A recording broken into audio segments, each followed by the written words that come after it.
This morning, before you were fully awake, before you'd said a single word to another human being, you reached for it. A warm cup of something, coffee, tea, an energy drink. It doesn't matter, you didn't decide to. Your hand just knew. And a few minutes later, the fog lifted, the world sharpened, and you finally felt like you. You probably think of that cup as a modern habit, a convenience, something invented by coffee shops and office jobs. It isn't. Because the exact chemical you reached for this morning is the same one your ancestors were hunting for tens of thousands of years before the first cup of coffee was ever brewed. They chewed it out of bark. They boiled it out of leaves. They fought wars over it, taxed it, and in some places they killed people for drinking it. So here's the real question.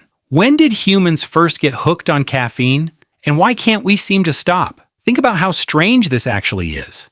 There is no other drug on Earth that billions of people take every single day legally in front of their children before they've even started their day, and nobody blinks. Your boss doesn't drink alcohol at 8 in the morning. Nobody smokes in a business meeting. But caffeine? We schedule our mornings around it. We have built an entire global industry around making sure you never have to go a single day without it. We treat it as normal. But a chemical that billions of people physically cannot function without is not normal. It is one of the most successful drugs in the history of life on this planet, and it didn't conquer us recently. It has been working on us for a very, very long time. Now here's the story most people believe. They think caffeine begins with coffee, with that famous legend of an Ethiopian goat herder named Kaldi, who noticed his goats dancing after eating some red berries around 1,000 years ago. It's a nice story, and it's almost completely beside the point, because coffee is a newcomer. Humans were dosing themselves with caffeine for thousands of years before anyone in Ethiopia ever noticed a single berry. Coffee didn't start our addiction. Coffee just won it. The habit was already ancient. Follow the trail around the world and you find the same thing everywhere. Humans independently discovering caffeine on every continent they lived on without ever talking to each other.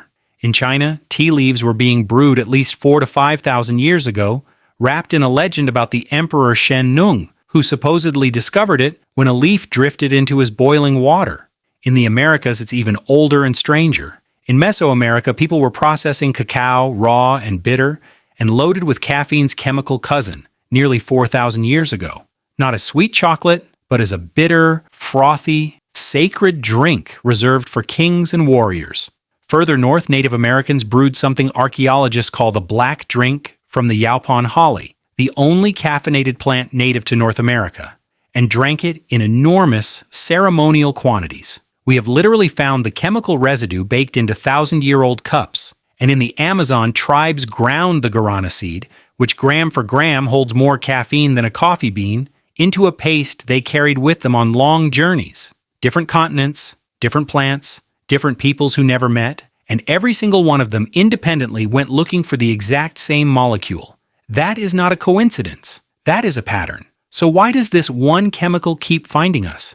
To understand that, you have to understand a small betrayal happening inside your skull right now. All day long, as your brain burns energy, it produces a waste chemical called adenosine. And adenosine has one job. It slowly fills up your brain like sand in an hourglass. And as it builds, it tells you you're tired, slow down, rest. That heavy feeling at the end of a long day is adenosine doing exactly what it is supposed to. Here's the trick. Caffeine is shaped almost exactly like adenosine. So when you drink that cup, caffeine slips into your brain and jams itself into the slots where the tiredness signal is supposed to land. The sand keeps falling, but your brain can no longer feel it. The tiredness is still there. Caffeine just puts tape over the warning light. That is the alertness. That is the magic your ancestors were chasing, not energy, because caffeine gives you no energy at all. It simply silences the messenger that is telling you to stop.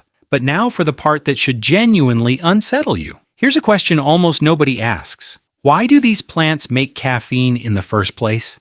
They are not making it for us. Caffeine is a pesticide. Plants evolved it as a poison, a chemical that scrambles the nervous systems of insects trying to eat their leaves, and that leaches into the soil to stop rival plants from growing nearby. You're drinking a plant's chemical weapon, and you are paying $4 for it. And it gets stranger. Scientists studying caffeine in flower nectar found something almost sinister. Some plants lace their nectar with a tiny dose of caffeine, not enough to taste, just enough to hook the bees. Bees that drink caffeinated nectar remember that flower better, come back more often, and stay more loyal, even when the plant is giving them less food. The plant is using caffeine to manipulate the memory of another creature, to make it come back, to make it dependent. Now think about your morning again. Think about the loyalty, the routine, the way you keep coming back to the exact same cup. You are the bee. Picture the very first human who figured this out, tens of thousands of years ago. An exhausted forager, chewing on some bitter leaf out of hunger, notices something. The tiredness lifts. The world gets sharp. The long walk ahead suddenly feels possible. They didn't know about adenosine. They didn't know about receptors. They just knew that this plant made the tiredness go away, and that on a day when the tribe had to keep walking, or keep watch, or keep hunting past the point of exhaustion, that was the difference between life and death. So they remembered where that plant grew. They came back, they told the others, and that knowledge, this plant defeats sleep, became one of the most valuable secrets a group of humans could ever own. Caffeine didn't just wake up individuals. It let entire groups push past their own limits. It may be one of the quiet reasons we managed to spread across the whole planet at all. So let's put the whole thing together. Caffeine is a poison a plant invented to kill insects and manipulate memory. Humans on every continent separately went looking for it anyway. It doesn't give you energy, it just hides your own exhaustion from you. And it worked so well that of all the ancient plant rituals humans ever had, this is the one that survived. Not just survived, but conquered. It is on every street corner on Earth.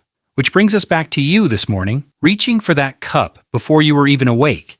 You weren't just making a drink. You were performing the single oldest surviving ritual of the human species.